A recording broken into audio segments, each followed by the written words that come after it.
شروع کرتا ہوں اللہ تعالیٰ کے نام سے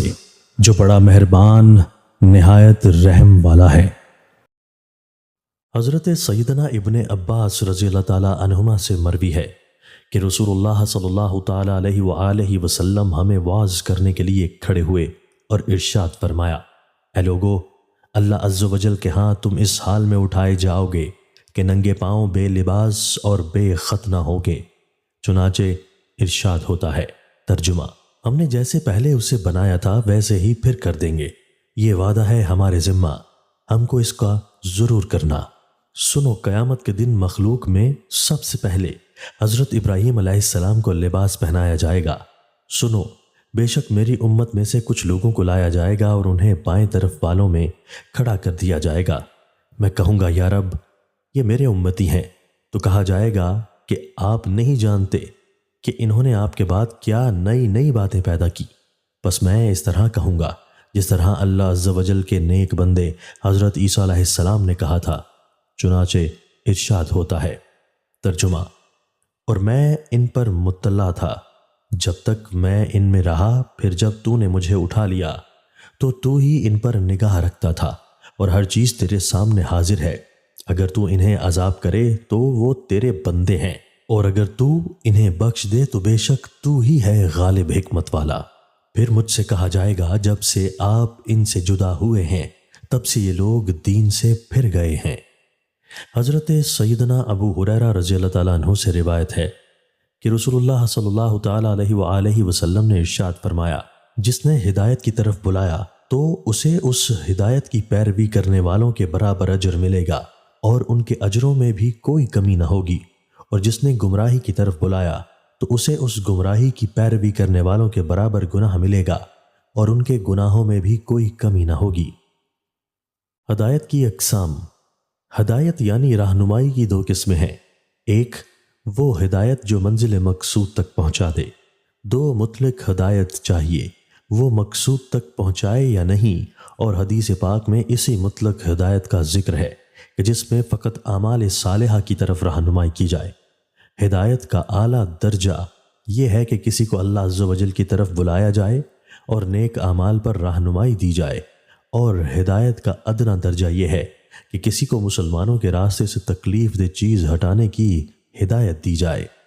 خوش قسمت اور بد قسمت لوگ۔ مذکورہ حدیث پاک میں دراصل دو طرح کے لوگوں کا ذکر ہے۔ پہلے وہ لوگ جو نیکی و بھلائی والے کاموں کی طرف رہنمائی کرتے ہیں، جبکہ دوسرے وہ لوگ جو گناہ و برائی والے کاموں کی طرف رہنمائی کرتے ہیں۔ پہلی قسم کے لوگ نہ صرف اپنے اس نیک کام کا اجر و ثواب پاتے ہیں، بلکہ ان کی رہنمائی پر جتنے لوگ نیکیوں والے کام کرتے رہیں گے، ان تمام لوگوں کے اجر کے برابر انہیں بھی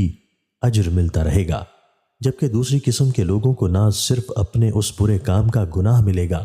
بلکہ ان کے گمراہ کرنے سے جتنے لوگ اس گمراہی پر چلتے رہیں گے، ان تمام کا بھی گناہ ان کو ملتا رہے گا، اور ان عمل کرنے والوں کے گناہ میں بھی کوئی کمی نہ ہوگی۔ تو کتنے خوش نصیب ہیں وہ لوگ جو دوسروں کی ہدایت کا ذریعہ بنتے ہیں، دوسروں کی رہنمائی کا ذریعہ بنتے ہیں، نیکی کی دعوت دیتے ہیں، نماز، روزہ، حج، زکوٰۃ کی طرف، صدقات و خیرات کی طرف، ذکر اللہ کی طرف بلاتے ہیں، تلاوت قرآن کی ترغیب دیتے ہیں، لوگوں کو ذکر و درود پاک پڑھنے کی ترغیب دلا کر ان کی زبانوں کو ذکر و درود سے تر کر دیتے ہیں، خدمت خلق پر لگا دیتے ہیں، لوگوں کو اپنے ہمسایوں کے حقوق پورا کرنے پر لگا دیتے ہیں، ماں باپ کی خدمت کی دوسروں کو ترغیب دیتے ہیں، اپنے بیوی بچوں کے حقوق پورا کرنے کے بارے میں لوگوں کو بتاتے ہیں، حقوق اللہ اور حقوق العباد کی ادائیگی کے متعلق بتاتے ہیں۔ تو یہ اس لیے بھی خوش قسمت ہیں کہ ان کو اپنے اس عمل کا تو ثواب ملے گا ہی، لیکن ان کی اس دعوت کی وجہ سے جو لوگ عمل کرتے رہیں گے، ان تمام کے اجر کے برابر بھی ان کو اجر ملتا رہے گا۔ اور کتنے بد نصیب ہیں وہ لوگ جو دوسروں کی گمراہی کا ذریعہ بنتے ہیں، جن کی وجہ سے معاشرے میں بد عقیدگی و بے حیائی پھیلی، برائی پھیلی، بد نیتی پھیلی، خیانت و بد دیانتی پھیلی، دھوکہ اور فراڈ پھیلا، لوگ فلموں اور ڈراموں کی طرف مائل ہوئے، گانے باجوں پر لگ گئے یا دیگر گناہوں میں لگ گئے۔ تو یہ اس لیے بھی بد قسمت ہے کہ ان کو اپنے اس برے عمل کا تو گناہ ملے گا ہی، لیکن ان کے سکھانے یا برے کاموں کی طرف رہنمائی کرنے کے سبب جو لوگ گناہوں میں مبتلا ہوتے رہیں گے، ان تمام لوگوں کا گناہ ان لوگوں کو بھی ملتا رہے گا، اور ان عمل کرنے والوں کے گناہوں میں کوئی کمی نہ ہوگی۔ اللہ عز و جل سے دعا ہے کہ وہ ہمیں لوگوں کی بھلائی والے کاموں کی طرف بلانے، علم دین سکھانے اور گناہوں سے بچانے کی توفیق عطا فرمائے، اور ہمیں ایسے تمام اعمال کی طرف رہنمائی کرنے سے محفوظ فرمائے جو ہمارے لیے گناہ جاریہ کا سبب ہوں۔ آمین یا رب العالمین۔